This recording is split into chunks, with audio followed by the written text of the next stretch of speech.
Speaker అన్న ఒక్క పదాన్ని పట్టుకొని ఇప్పుడు మొత్తం సెషన్ని సస్పెండ్ చేయడం, బహిష్కరించడం ఏంటి? ఒకరోజు ఆగొచ్చు కదా. స్పీకర్ అదే వైఖరితో ఉంటే అప్పుడు వెళ్ళండి, ప్రజలు కూడా సర్లే వీళ్ళు అసలు మాట్లాడిస్తలేరని అనుకోవచ్చు. మీకు మైక్ దొరికింది, మాట్లాడినారు కూడా చాలా సమయం. అంటే మీ ఇంటెన్షన్ ఏంటి అసలు? ఇప్పుడు కేసీఆర్ సభకి రావడం ఇష్టం లేదు, అడిగినా వస్తలేడు కాబట్టి ఇది మనకు అనవసరం ఇది అని చెప్పి బహిష్కరించిర్రా? అసలు కేసీఆర్కి చెప్పే ఈ సమావేశాలు బహిష్కరించిర్రా? లేదు కేసీఆర్ని బయటికి రాకుండా చేసి మీరే రావద్దని చెప్పి మీరే రాకుండా ఆయన్ని ఎందుకంటే బయట చర్చ జరుగుతున్నది, మీరే రాకుండా ఆయన్ని చేశారా? చేసి మీకు మీరుగా నిర్ణయం తీసుకున్నారా? అసలు ఏం జరుగుతున్నది? పాలమూరు రంగారెడ్డి మీద డిస్కషన్ జరిగి ఉండాల్సి ఉండే కదా. రేవంత్ రెడ్డి కనుక తప్పు చేస్తే మీరు నిలదీసి గట్టిగా అడిగుంటే సిచ్యువేషన్ వేరే ఉండేది కదా.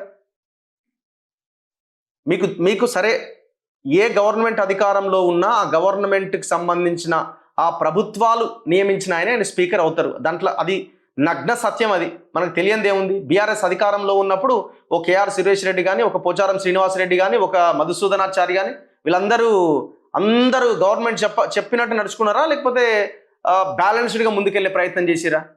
ఒకసారి ఆలోచించండి. సిస్టమ్ అట్లా తయారైంది, అట్లా పొల్యూట్ అయిపోయి ఉన్నది అన్ని వ్యవస్థలు. అందులో అదొక వ్యవస్థ.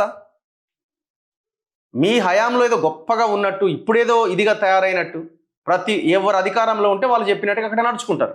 సో ఉన్న దాంట్లో మనం ఏ రకంగా ముందుకెళ్ళాలి అన్నది కదా మీరు ఆలోచించాల్సింది. దానికి ఓపిక కావాలి కదా, దానికి కనీసం పేషెన్స్ ఉండాలి కదా.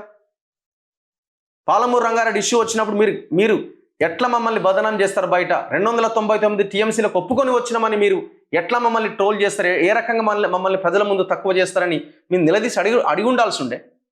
24 నెలల కాలంలో పాలమూరు రంగారెడ్డి మీద మీరు అంటున్నారు కదా సంతకాలు పెట్టి ఒప్పుకొని వచ్చిర్రు అని, దాన్ని ఇక్కడ ఎండగట్టాల్సి ఉంది రేవంత్ రెడ్డిని. చంద్రబాబు నాయుడికి దగ్గరగా ఉండి మొత్తం నీళ్లు తాకట్టు పెట్టిండని బయట కేసీఆర్ మాట్లాడింది కదా, దాన్ని ఎండగట్టాల్సి ఉంది అసెంబ్లీలో.